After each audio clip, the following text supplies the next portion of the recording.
What is the hype with these seltzer drinks? You got White Claw, High Noon, and Truly. You don't know which one to buy, right? What looks the best under the microscope? And guess what? I'm going to introduce live microorganisms to each one and watch them, maybe get drunk? Let's go check it out. And you won't believe what I saw in one of the drinks. Okay, this is sample A. I'm not going to tell you which drink or seltzer this is, so you guys guess. And here's our Rotifers. I found two, which was pretty cool. And I'll be introducing the solution of sample A, which is some type of a seltzer on the top right. So watch this, guys. It'll be a wave and it's going to affect them. There it is right there. Watch their reaction. And normally, to protect themselves, they would go into a ball and they would not uncurl until the environment has improved. But it looks like they're doing well. So let's just see what happens next.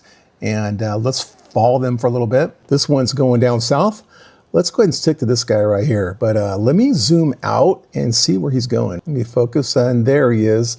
So it looks like he's still foraging, still eating, maybe trying to relocate for a better environment. Let me hit him with one more hit from the top right again. Do you guys see it? So again, the reaction doesn't look too bad. Normally, like I said, they'd curl up in a ball, but it looks like they're okay. But until however long it takes to get these guys drunk, I don't know. Or unless they're raging alcoholics or Captain America, we'll see how long they can take this.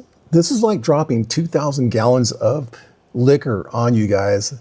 So let me zoom in to 100 times and check this guy out. It looks like he's doing pretty well. All right, not too bad. Let's go ahead and go to sample B. And you guys guess which one this is and also the next. Let's do this. All right, sample B Rotifer test. And here we go.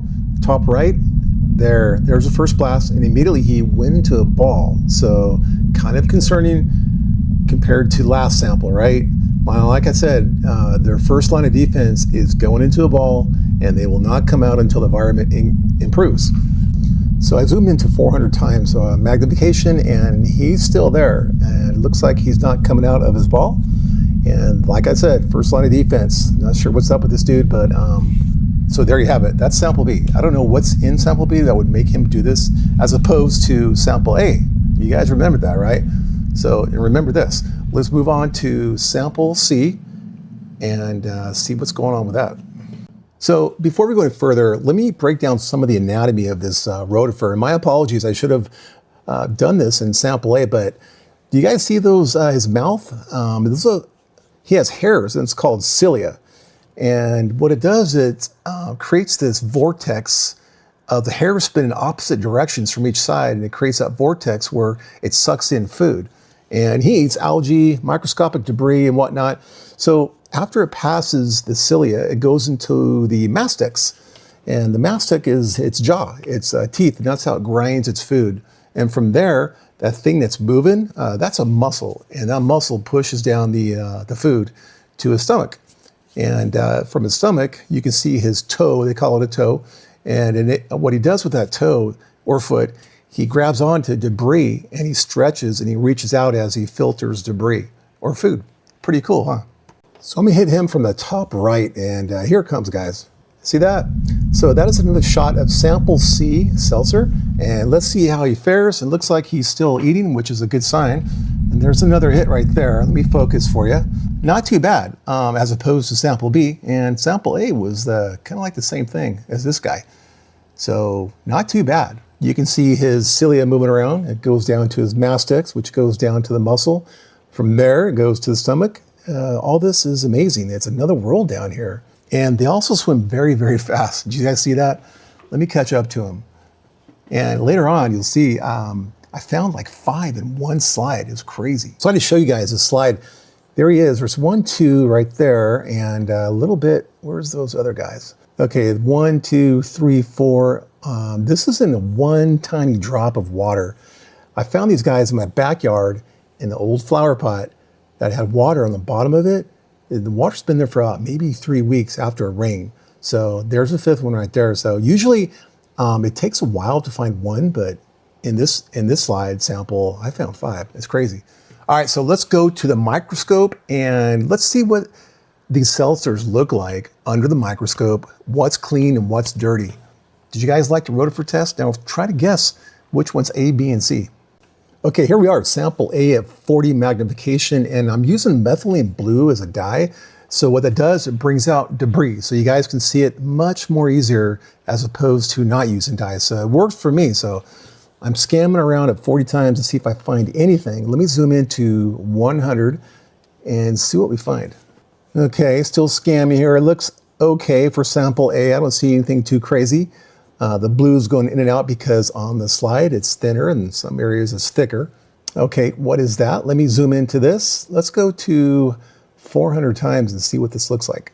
And like I said, this is debris, but it could be from me prepping the slide, so I really can't say it's exactly the drink, but I was pretty clean when I prepped the slide, so it's something to think about. And I'm not sure what that is, but it could be fiber, could be dust, could be anything, but I'm just providing a visual to you guys so you know what you're drinking. If this is your drink, and you'll find out at the end of the video of sample A what this is. Let me zoom into 1,000 times on the same debris and have a closer look. And did you guys ever think you'd be looking at sample A, it's a seltzer alcohol at 1,000 times, liquid with blue methylene? Well, here it is. Can you guys tell what that is? Looks like it's a fiber. Could be some debris in there, but this is what you're drinking. And I want you to look at sample A, B, and C on these magnifications. And at the end, I'm gonna give you my result, what I think was the dirtiest and what was the cleanest. So let's go to sample B. Here we are, sample B. Guess which one this is. So there's a little fiber right there. This is 40 times, you guys. So let's bump it up to 100 times. So I found that fiber again. I wanna go back at this and look at it more closely at 100 times. It's amazing what we're looking at here, and I'll bump it up to 400 and we'll get a better view. And just a small tiny fiber in this drink, and you guys are gonna see this up close, and I'm gonna try to get it up to 1,000. Here we are at 1,000. I found another debris. It might be a little bit of fiber, could be a plant fiber as well. So let's go ahead and look at sample C, close this out, and remember, sample A, B, and C, guys, don't forget. Cast your votes in the comments now. Let's check out sample C. Here's sample C at 40 times, and a little bit different than A and B, don't you think? You got a lot of air bubbles right there. Let me try to focus for you. Let's bump it up to 100 times and have a look. Here we are 100 times, and you guys, a lot of air bubbles. There is a fiber there, but overall, I think this looks pretty clean. Not too bad from what I've seen from A and B. Let's move it up to 400 times. Here we're at 400 times, and a lot of air bubbles again, closer look for you guys, but relatively clean. So let's go ahead and bump it up to 1,000 times. Here we are, 1,000, and yeah, a little bit of debris right there. Not too bad. I scanned around a lot on this, and relatively it's clean, you guys. So let's go ahead and exit, and let's get out of the microscopic world back to reality, and I will reveal A, B, and C for you. So cast your votes now, guys. Here we go. Hey guys, thanks for watching, and here's the reveal. What you guys think, all right? All right, sample A was high noon. At the very beginning, remember I said, you won't believe what I saw in sample A? So here's the image right here. And call me superstitious, I think I am. But what do you guys think of this image? Does it look like a skull or not? All right, sample B was truly, sample B Rotifer was the only one that curled up in a ball, right? What does that mean? Does it mean anything? I'm just saying. Okay, sample C was White Claw, all right? Sample C is White Claw. And to me, White Claw was the cleanest, right? I don't drink the stuff, but to me, that was the cleanest. The dirtiest, to me, I wanna say was High Noon, okay? That's just me. But what do you guys think? Cast your votes, tell me in the comments. I'm really curious. And about that picture, also, I wanna know what you guys think. Honestly, I didn't plant that. That's not clickbait. Oh, check out this video. It's all about the peanut butter and how the Rotifers reacted to that, okay? Thank you for watching. Take care of yourself and others.